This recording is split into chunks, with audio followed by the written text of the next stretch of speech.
j'espère que tu vas bien. Moi ça va nickel, comme d'hab. On est jeudi, alors il est assez tard et je dois être chez moi à 21h parce que couvre-feu ou confinement, je sais pas, on ne sait plus, personne ne sait. En tout cas c'est le bordel sur la route, du coup j'ai mis beaucoup trop de temps à venir chez ma grand-mère. Je suis en train de faire du squat, je vais te montrer comment je pesais ce matin et ce que j'ai déjeuné. C'est comme d'hab en fait, ce que j'ai déjeuné. Et du coup, je vais te montrer directement ma séance parce que j'ai pas mal d'exos et je suis sûr et certain que je vais pas pouvoir tout faire. Donc, let's go.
Bon, alors on est déjà vendredi. Alors hier je t'ai pas du tout parlé après mon entraînement parce que c'était un peu la course. J'ai pu faire que le squat et le bench alors que j'avais pas mal d'autres exos à faire. Merci la coupe de merde. Du coup je vais te montrer ce que j'ai mangé hier soir. Alors j'ai mangé des restes de ma grand-mère. C'était du rôti de bœuf avec du riz aux champignons. Et en dessert, je t'ai pas montré mais je me suis pris 2 bananes avec du beurre de cacahuète et des carrés de chocolat. Voilà. Ça m'a amené à 4000 cales, un truc comme ça. Ouais, 4000 cales. Donc plutôt bien. Je vais te montrer combien je pesais ce matin et ce que j'ai déjeuné. Du coup, je disais que mon poids n'augmentait pas, mais là, il n'y a pas de souci. Il augmente bien et il est constant. Donc voilà, je sais pas trop si c'est cool ou non, mais bon, en tous les cas, c'est comme ça. Et j'ai pas envie de moins se manger, donc je vais continuer à prendre du poids de cette façon, voilà, sans devenir overfat bien sûr. Et là du coup c'est la fin de semaine et je suis chez ma grand-mère, je vais commencer à m'entraîner. Je vais faire du coup les exos que je dois faire le vendredi, donc j'ai du RDL, soulevé de terre roumain. Ensuite j'ai des tirages, mais je sais pas si je vais les faire, peut-être pas. Très light en tout cas parce que j'ai grimpé aujourd'hui et je suis relativement fatigué, voilà. Du coup je vais faire ces exos là et les exos que je n'ai pas fait hier, donc il y a pas mal d'exos que j'ai pas fait hier et je vais te montrer tout ça, let's go.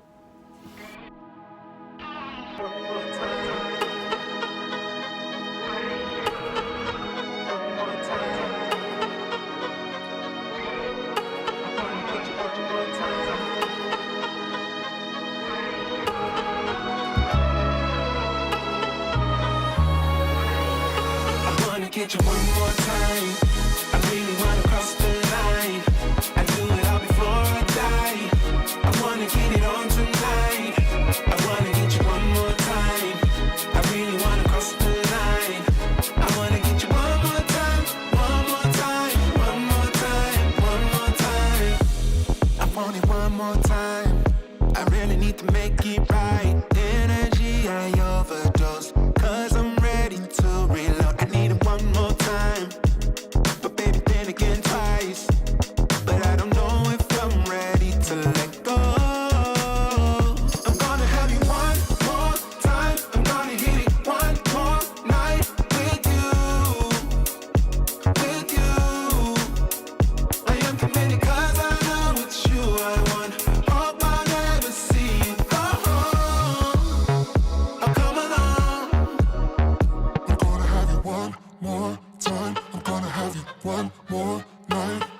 catch you one more time. I really wanna cross the line. I do it all before I die. I wanna get it on tonight.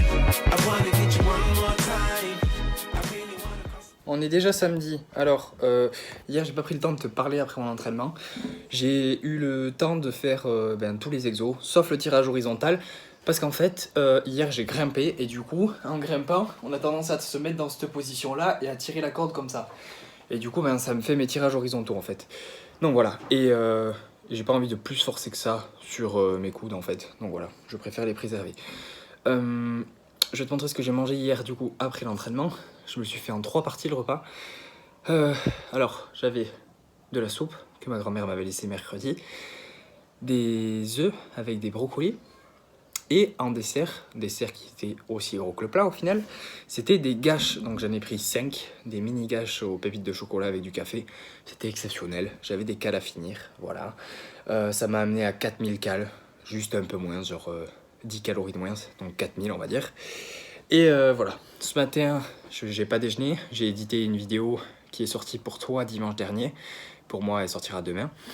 Et je vais te montrer mon premier repas que j'ai fait aujourd'hui, c'était ce midi du coup. J'ai mangé du riz avec du curry, des oignons, échalotes et des sardines. C'était très bon. Et cet après-midi, j'ai été faire des courses. Et j'ai acheté donc mes courses habituelles. Et j'ai pris des baguettes. Alors en fait, là, je vais te le montrer pendant que je parle. J'ai acheté 3 baguettes. Normalement, elles étaient blanches. Mais le mec, je lui ai demandé baguettes blanches. On dirait qu'il a dû laisser les baguettes un peu trop cuire pour faire des baguettes blanches. Il y a une raison à laquelle je lui ai demandé des baguettes blanches. C'est parce que moi, je vais les faire griller après. Donc, j'ai pas envie qu'elles soient déjà overcuites, si tu veux, pour que ça devienne du pain archi dur, trop cuit, ce sera pas bon. Donc je lui demande des baguettes blanches, je les mets en face de moi, je les coupe en 4, je coupe la baguette en 4, je la coupe du coup en 2 après, et j'écrase la baguette en fait, genre je la laisse sur la planche en bois et je l'écrase avec mes mains si tu veux, pour qu'elle soit aplatie un peu les tartines. Et après, je les mets dans la poche dans laquelle j'ai acheté les baguettes et je les fous au congélo. Et le fait de les avoir comme ça, en fait, ça fait que j'ai constamment du pain frais au congélo. Et du coup, j'ai juste à sortir le grille-pain. Et je sors les morceaux du congélo. Et ça fait que je peux me faire des tartines grillées avec du pain frais constamment. Donc c'est parfait. Et c'est vraiment bon le fait que... Enfin, en fait, quand je me fais mes tartines beurre de cacahuète confiture, c'est comme ça que je les ai préparées, si tu veux. Et si tu mets ta baguette entière sans la précouper au congélo, il se trouve que tu te retrouves avec une baguette qui est en cailloux que tu ne peux pas couper dès que tu as sorti. Et si tu la sors, eh bien, tu vas pas la recongeler parce que je ne m'amuse pas à congeler, décongeler des trucs. Voilà. Et le fait de l'écraser et de la foutre comme ça au congélo, ça fait qu'elle est suffisamment fine, tu vois la tranche, la tartine, il y a tout qui est calculé, hein. Elle est suffisamment fine pour passer dans le grille-pain et pas toucher les bords du grille-pain, parce que sinon ça me fait disjoncter l'appartement, voilà. Donc bref, c'était le petit tips baguette. Je vais me mettre à m'entraîner, du coup. J'ai du squat et du bench, et après j'ai 2 autres exos aussi, mais je sais pas lequel c'est, tu vas les voir de suite.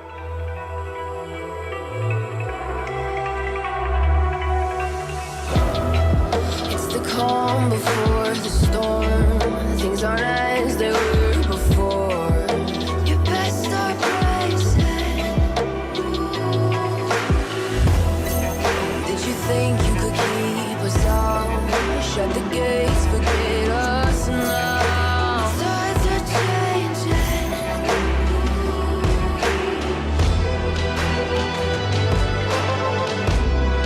Can you hear this sound?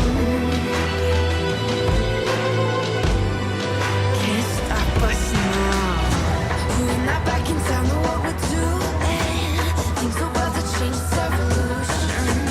Voices shake the ground, you feel it moving. We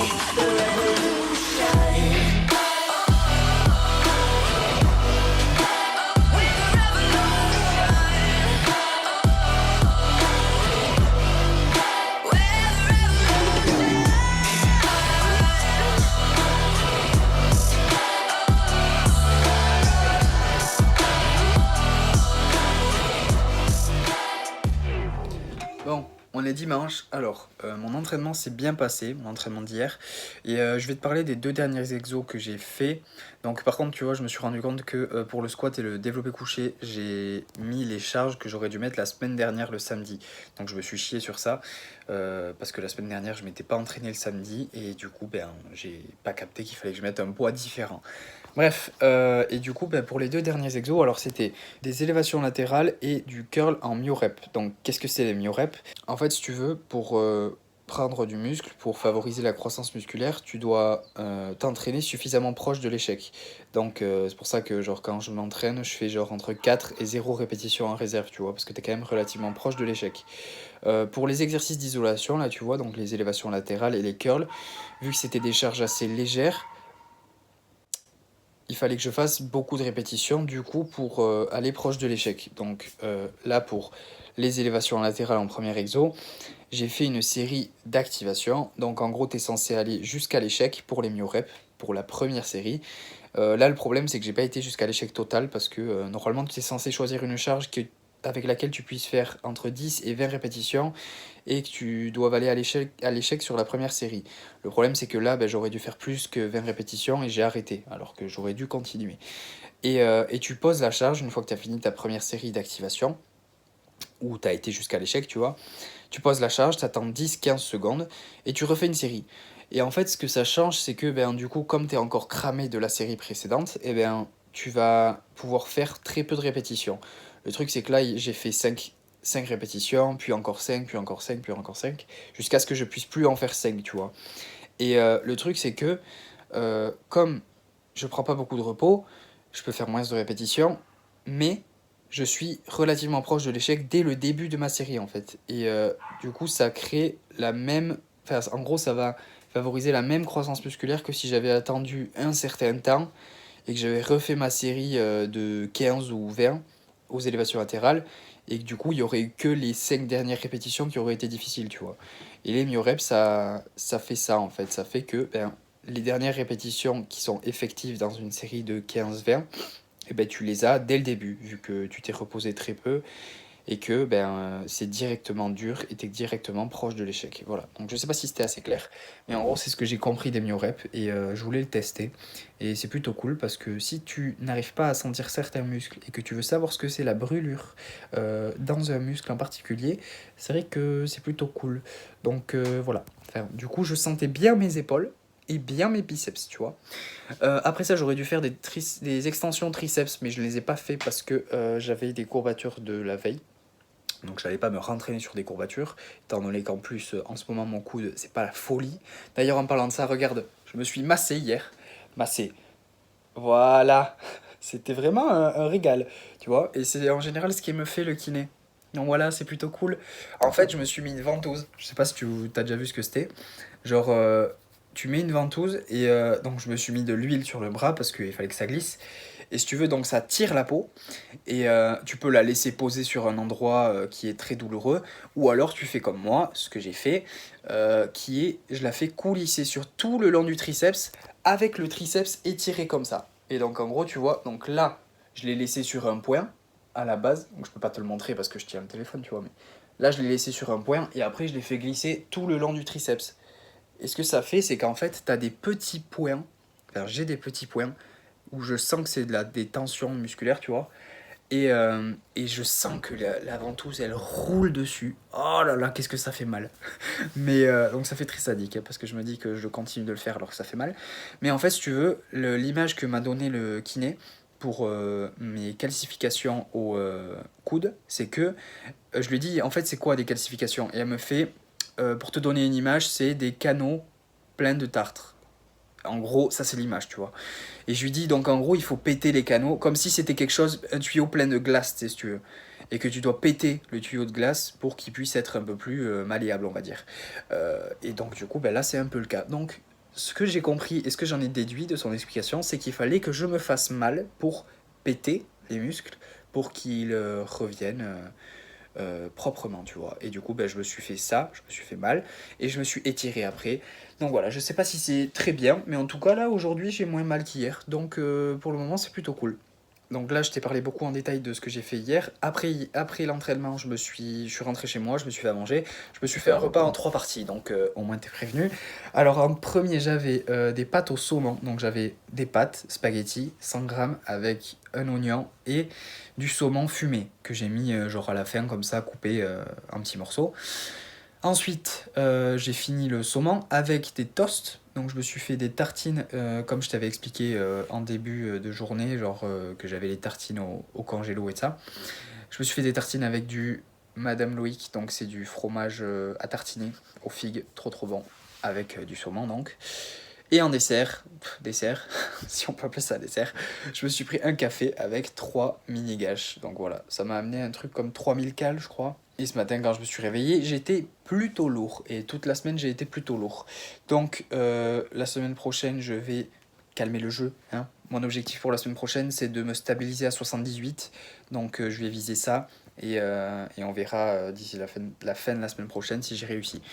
Donc je vais finir la vidéo en te montrant les pancakes de ce midi parce que bien évidemment j'ai mangé des pancakes, ils étaient exceptionnels, j'ai fait pancakes sirop d'érable, pancakes Nutella et à côté c'était du fromage blanc pour un peu plus de protéines et un peu plus de volume. Donc voilà, c'est à peu près tout pour la vidéo et pour la journée parce que là je vais faire mes petits trucs habituels pour recommencer la semaine et voilà. Parce que y a les gens qui sont en confinement, mais moi non. Moi non, genre je continue de taffer normalement. Et comme je continue de taffer normalement, mais je continue de m'entraîner normalement. Donc pour moi, rien ne change. Voilà. J'espère que tu auras aimé la vidéo, parce qu'il y a beaucoup de blabla en fin de vidéo. Si t'as aimé, mets un j'aime. Commente pour me dire ce que t'en as pensé. Je te dis à la prochaine. Reste positif. Peace.